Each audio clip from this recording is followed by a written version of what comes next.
ప్రజాస్వామిక సంఖ్యలను వెంటనే వెనక్కి తీసుకోవాలి. ఖబర్దార్ బీసీ, ఖబర్దార్ బీసీ, ఖబర్దార్ BC, save campus democracy. Welcome to hit TV. నేను మీ నిర్మల. ప్రస్తుతం మన హైదరాబాద్ లోని ఉస్మానియా యూనివర్సిటీ దగ్గర అయితే ఉన్నాము. ఎందుకంటే ఈ రోజు ఉస్మానియా యూనివర్సిటీ బంద్ నిర్వహిస్తూ కూడా ఇక్కడ నిరసనలు వ్యక్తం చేస్తూ ఉన్నారు. రేపు రాష్ట్ర బడ్జెట్ ను ప్రవేశపెట్టబోతున్న ఈ సమయంలో కూడా వాళ్ళకు కావాల్సిన నిధి నియామకాలన్నీ కూడా మాకు ప్రవేశపెట్టాలని చెప్పేసి ఈ రోజు నిరసన వ్యక్తం చేస్తున్నారు. అసలు వాళ్ళు ఏం కోరుకుంటున్నారు, వాళ్ళ డిమాండ్స్ ఏంటి అడిగి తెలుసుకునే ప్రయత్నం అయితే చేద్దాము. చెప్పండి సార్, అసలు ఏంటి, అసలు మీరు ఏం కోరుకుంటున్నారు? రేపు బడ్జెట్ ప్రవేశపెట్టబోతున్నారు, మీ డిమాండ్స్ ఏంటి? ప్రధానంగా విద్యాశాఖకు ఒక మంత్రిని నియమించాలి వెంటనే. ఈ రాష్ట్రంలో విద్యాశాఖ మంత్రి లేక విద్యా అభివృద్ధి కుంటుపడుతుంది. కాబట్టి మేము అన్ని విద్యార్థి సంఘాల తరఫున మా డిమాండ్ ఏంటి అని అంటే వెంటనే విద్యాశాఖ మంత్రిని నియమించాలి. బడ్జెట్లో 30% నిధులు కేటాయించి విద్యా అభివృద్ధికై పాటుపడాలి తప్ప పోయినసారి బడ్జెట్లో కూడా 9,000 కేటాయించారు, కానీ ఒక్క అనా పైసా కూడా రిలీజ్ చేయలేదు. అంటే పేపర్ మీద ప్రకటనలు అనేటువంటివి మానుకోండి. 9,000 కోట్లు కేటాయిస్తుర్రా, 10,000 కోట్లు కేటాయిస్తుర్రా అనేది కాదు. రిలీజ్ ఎంత బడ్జెట్ చేస్తుర్రు, విద్యారంగంలో గురుకులాలకు ఎంత కేటాయిస్తుర్రు, మరి హైయర్ ఎడ్యుకేషన్ కోసం ఎంత కేటాయిస్తుర్రు. ఈ రాష్ట్రంలో ప్రతి జిల్లాకు ఒక మెడికల్ కాలేజ్ కేసీఆర్ గారి గవర్నమెంట్ గత ప్రభుత్వంలో ఇచ్చింది. మీరు ఈ రాష్ట్రంలో ప్రతి జిల్లాకు ఒక ఇంజనీరింగ్ ప్రభుత్వ కళాశాల ఇవ్వండి. ప్రైవేట్ ఇంజనీరింగ్ కళాశాలలు లక్షలలో దోపిడీ చేస్తున్నాయి. విద్యారంగం అనేది కుంటుపడిపోతుంది. పేదవాడు లక్షలు పెట్టుకొని సాంకేతిక విద్యను అభ్యసించడానికి చాలా కష్టాలు పడుతుంది రాష్ట్రంలో. కాబట్టి ప్రతి జిల్లాకు ఇంజనీరింగ్ ప్రభుత్వ కళాశాల మంజూరు చేయి రేవంత్ రెడ్డి. నీకు దమ్ముంటే విద్యాశాఖకు నువ్వు ఇప్పటివరకు మంత్రిగా ఉండి ఒక రివ్యూ కూడా పెట్టకపోవడం దురదృష్టకరమైనటువంటి విషయం. ఖబర్దార్ రేవంత్ రెడ్డి, నువ్వు విద్యను నిర్వీర్యం చేస్తా, నేను విశ్వవిద్యాలయాలను కూడా నిర్వీర్యం చేసేటువంటి ప్రయత్నం చేస్తామనంటే అన్ని విద్యార్థి సంఘాల తరఫున పెద్ద ఎత్తున ఉద్యమించి అవసరం అంటే నేను గద్దె దించైనా కూడా మా విద్యాకి నిధులు 30% మేము తెచ్చుకునేంత దమ్ము మా దగ్గర ఉంది. అదేవిధంగా ప్రధానంగా నిన్న ప్రభుత్వ ఆదేశాల మేరకు వీసీ అక్రమంగా ఒక సర్క్యులర్ జారీ చేసింది. ఇక్కడ ఆ సర్క్యులర్లో ఏమని ఉంది అని అంటే ఈ యూనివర్సిటీలో ఎవరు ధర్నాలు కానీ ర్యాలీలు కానీ రాస్తారోకోలు కానీ చేయకూడదు, కనీసం ఇట్లా స్లోగన్స్ కూడా ఇవ్వకూడదు అని చెప్పేసి ప్రభుత్వ ఆదేశాల మేరకు వీసీ సర్క్యులర్ని జారీ చేసిండు. ఆ సర్క్యులర్ని బేషరతుగా వెనక్కి తీసుకోవాలని చెప్పేసి మా విద్యార్థి బీఆర్ఎస్ తరఫున మేము డిమాండ్ చేస్తూ ఉన్నాం. అదేవిధంగా విశ్వవిద్యాలయాలను ప్రభుత్వం విశ్వవిద్యాలయాలను నిర్వీర్యం చేసేటువంటి కుట్ర చేస్తూ ఉన్నది.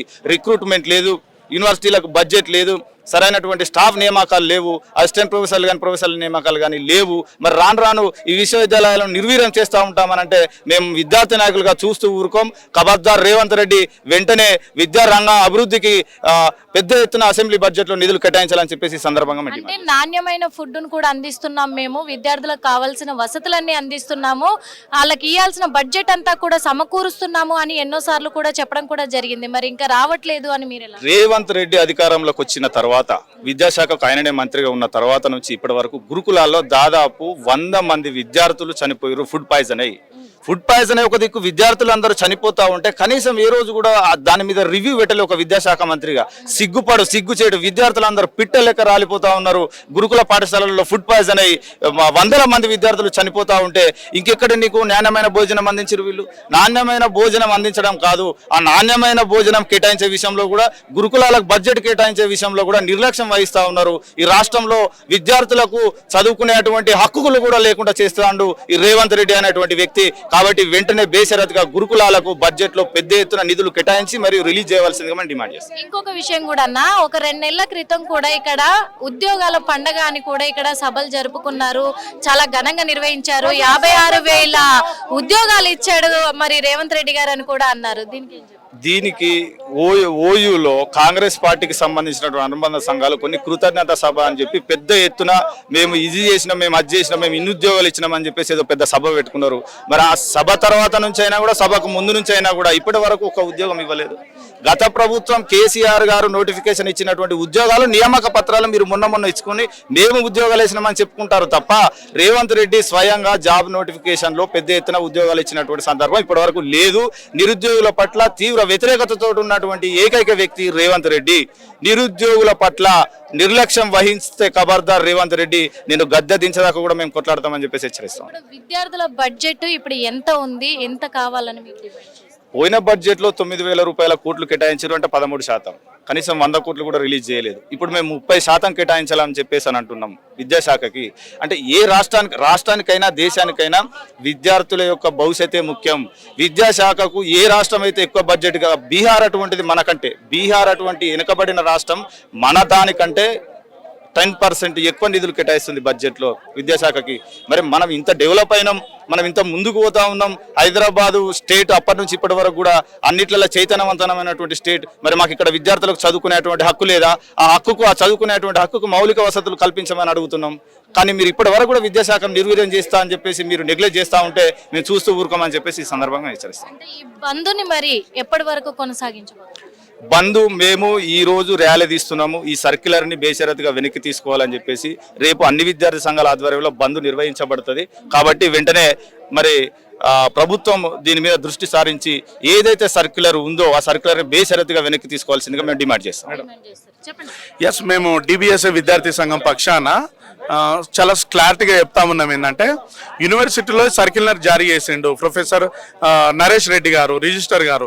అంటే విద్యార్థి సమస్యల మీద, విద్యార్థులకు ఏదైనా సమస్యలు వస్తే ఉద్యమాలు చేయొద్దు, నిరసనలు వ్యక్తం చేయొద్దు, ధర్నాలు చేయొద్దు అనేటువంటి ఒక నియంత్రితమైనటువంటి సర్క్యులర్ని జారీ చేసింది. అంటే ఈ సర్క్యులర్ జారీ చేయడము ఇది ఉస్మానియా యూనివర్సిటీ యంత్రాంగం జారీ చేసిందా, లేదంటే కాంగ్రెస్ ప్రభుత్వంలో ఉన్నటువంటి రేవంత్ రెడ్డి గారు ఈ విషయం మీద, అంటే ఇది ఎవరు చేపించారు? యూనివర్సిటీ చేపించిందా, ప్రభుత్వం చేపించిందా? ఈ స్పష్టత విద్యార్థులకు ఇవ్వాలి. రెండోది ఏంటి అంటే ఇది చాలా ప్రాథమిక హక్కులు ప్రశ్నించడం కావచ్చు. దేశంలో, రాష్ట్రంలో, ప్రపంచంలో ఎక్కడ అన్యాయం జరిగినా ఉస్మానియా యూనివర్సిటీ స్పందిస్తుంది, కొట్లాడుతుంది, మాట్లాడుతుంది, బాధితుల తరపున సత్యం వైపు, న్యాయం వైపు నిలబడుతుంది. కాబట్టి అంటే ఒక సత్యాన్ని, ఒక సూర్యకాంతిని అడ్డుపెట్టి, అరచేతిని అడ్డుపెట్టి సూర్యకాంతిని ఆపడమే వాస్తవము. విద్యార్థి సమస్యల మీద మాట్లాడొద్దు అని చెప్పడం అనేది అది నియంత్రిత ధోరణి. ఖచ్చితంగా మరో తెలంగాణ ఉద్యమం జరిగినటువంటి నేల, ఉద్యమాల గడ్డ ఇది. ఇక్కడ అనేక అస్తిత్వ ఉద్యమాలు, ప్రజాస్వామిక ఉద్యమాలు, దళిత వామపక్ష మైనార్టీ ఉద్యమాలు జరిగిన ఈ గడ్డ మీద ఇట్లాంటి అప్రజాస్వామికంగా చేయడం సరైనటువంటిది కాదు. తక్షణమే ఈ సర్క్యులర్ని వెనుకకు తీసుకోవాలని చెప్పేసి ఈ సందర్భంగా డిబిఎస్ఏ విద్యార్థి సంఘం పక్షాన డిమాండ్ చేస్తా ఉన్నాం.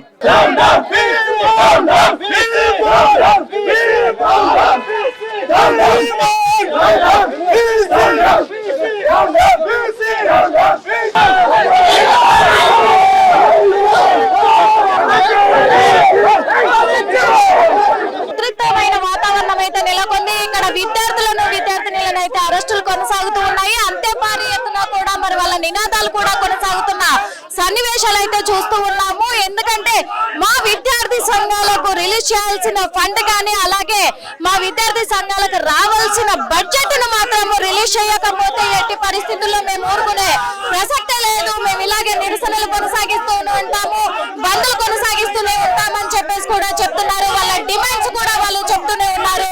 వాళ్ళ డిమాండ్స్ మనం చూస్తున్నాం. మరి ఎంత భారీ ఎత్తున కూడా కొనసాగుతున్నాయి. ఇక్కడ భారీ బందోబస్తు, పోలీస్ బందోబస్తు కూడా ఇక్కడ ఉండి మరి విద్యార్థి సంఘ నాయకులందరినీ కూడా ఇక్కడ నుంచి వ్యాంగల్లో తరలిస్తున్న క్షణాలు కూడా చూస్తున్నాము ఇక్కడ. ఎందుకంటే ఉస్మానియా యూనివర్సిటీ దగ్గర వాళ్ళు పెద్ద ఎత్తున నినాదాలు చేపడుతూ ఇక్కడ, ఎందుకంటే సీఎం రేవంత్ రెడ్డి గారికి మేము వినతి పత్రాన్ని ఎన్నోసార్లు అందించాము, ఆయన స్పందించలేదు అని చెప్పేసి వాళ్ళ ఆవేదనను వ్యక్తం చేస్తున్నారు. అదే విధంగా మరి ఇక్కడ కొనసాగుతున్న ఈ ర్యాలీ కానీ, ఈ నిరసన కానీ, ఎందుకంటే విద్యార్థి భవిష్యత్తు కోసమే, విద్యార్థుల భవిష్యత్తు కోసమే మేము చేస్తున్నామని చెప్పేసి కూడా చెప్తూ ఉన్నారు. ఇక్కడ అంటే మహిళా విద్యార్థినులు కూడా ఉన్నారు. ఈ మహిళా విద్యార్థినులు మరి వీళ్ళు కూడా నిరసనలు వ్యక్తం చేస్తున్నారు. తక్షణమే సర్కులర్ వెనక్కి తీసుకోవాలి. వైస్ ఛాన్సలర్ గారు నిరంకుశ వైఖరి వీడాలి. ఉస్మానియా యూనివర్సిటీలో నిధులు కేటాయించాలి. ఉస్మానియా యూనివర్సిటీలో ఉన్న సమస్యల పైన అసెంబ్లీలో రేవంత్ రెడ్డి గారు మాట్లాడాలని మేము డిమాండ్ చేస్తున్నాం. ఈ సర్కులర్ పైన గవర్నమెంట్ స్పష్టత ఇవ్వాలని కూడా మేము చెప్తా ఉన్నాం. లేని ఎడల వైస్ ఛాన్సలర్ తో పాటు కాంగ్రెస్ గవర్నమెంట్ కూడా కూడగొడతాం. చూసాం కదా ఇక్కడ మరి ఎందుకంటే ఇంత నిర్బంధించి కూడా వాళ్ళ ఆవేదనను తెలుపుకోనియకుండా పోలీసులు అయితే లాగుతున్నారు. మరి మహిళా విద్యార్థి నాయకులను కూడా మరి మహిళలను చాలా ఈడ్చుకెళ్లి వ్యాన్ లో కూడా పడేస్తున్న క్షణాలు మనం చూస్తూ ఉన్నాము. మరి ఇది ఎంతవరకు కొనసాగుతుంది ఉస్మానియా యూనివర్సిటీ బంద్ అని చెప్పేసి కూడా మనము వేచి చూడాల్సి ఉంది. ఉస్మానియా యూనివర్సిటీ దగ్గర చాలా ఉద్రిక్తత నెలకొంది అని కూడా చెప్పొచ్చు. ఇంకా చాలా మంది విద్యార్థి నాయకులు, విద్యార్థి సంఘాలు, విద్యార్థులు కూడా ఉస్మానియా క్యాంపస్ లో ఉన్నారు. హిట్ టీవీ యాప్ ఇందులో short news, live news, entertainment shows, movies, digital magazines తో పాటు మీ జిల్లా వార్తలను కూడా ఫ్రీగా చూడొచ్చు. అంతేకాదు కేజీ నుంచి పీజీ వరకు విద్యార్థులకు స్కాలర్షిప్ కూడా అందిస్తున్నాం. ప్రతి వారం 10 మందికి లక్కీ డ్రా ద్వారా ఒక్కొక్కరికి 10,000 రూపాయలు అందిస్తున్నాం. ఇంకెందుకు ఆలస్యం, వెంటనే హిట్ టీవీ యాప్ ని డౌన్లోడ్ చేసుకుని ఫ్రీగా ఎంటర్టైన్మెంట్ పొందండి. Hit TV app. Hit TV app. Please download hit TV app. Hit TV యాప్ని ఫ్రీగా డౌన్లోడ్ చేసుకొని ఎంజాయ్ చేయండి. మీకు నచ్చిన ఎంటర్టైన్మెంట్ కోసం హిట్ టీవీ యాప్ ని ఫ్రీగా డౌన్లోడ్ చేసుకుని ఎంజాయ్ చేయండి. హిట్ టీవీ యాప్ని డౌన్లోడ్ చేసుకుని ఆస్వాదించండి, ఆశీర్వదించండి. ఇంతమంది సెలబ్రిటీలు హిట్ టీవీ యాప్ ని డౌన్లోడ్ చేసుకోండి అని చెప్తున్నారంటే ఎంత మంచి యాప్ ఆలోచించండి. అమెరికా అమెరికా అమెరికా అమెరికాలో చదవాలనుకునే వాళ్ళకి విశ్వసనీయమైన పేరు మన శౌర్య కన్సల్టెన్సీ. UK లో 1 year masters, UK లో 1 year masters, 2 years work permit up to 5 years visa. Contact Shaurya Consultancy. Contact 89851 89851.